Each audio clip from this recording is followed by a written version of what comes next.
Women's Advocates and Oasis of Love share a great deal in terms of our missions, our passion for supporting victim survivors, and for ending violence in the community. We also share similar demographics in terms of the people that we serve. Women's Advocates, for as long as we've been around, has served primarily BIPOC victim survivors of domestic violence, so people of color. The same is true for Oasis of Love.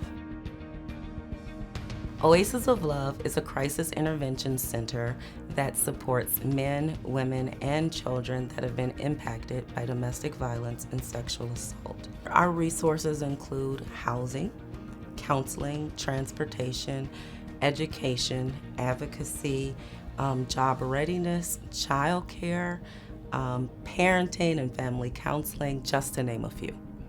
Our collaboration with Oasis of Love is funded through Minnesota Housing, and the funds that we've received support our housing advocates in both locations, both at Oasis of Love and here at Women's Advocates. We work with victim survivors and their families on housing, so if they're staying in shelter with us, what are your housing goals for your time in shelter? Are there barriers that are coming up? What support can we offer around addressing those barriers? We have the new community program on top of this where we're working with our community members that are in Saint Paul and Ramsey County about, similar situations.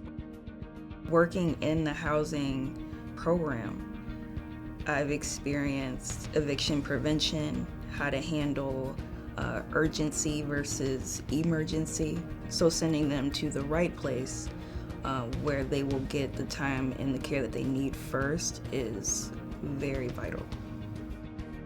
We were working with one of our victim survivors and her family, and we got to a situation where she was facing eviction and owed a very, very substantial amount of money to her landlord. Because of the funding that we've been able to procure to work with our victim survivors, we were able to pay that off. I think a week after that, she got a job that covered rent without us needing to step in and provide that rent support any longer. Now she's stably housed, doesn't need a lot of support on my end of things anymore. It was really cool. Housing is very important, and I think for some of us, we may take that for granted, but during this collaboration, as you meet with families, as you meet with individuals from all walks of life, everyone needs help, and I'm very grateful that Oasis and Women's Advocate are in a position that we are providing housing, support, services, and help to families in need.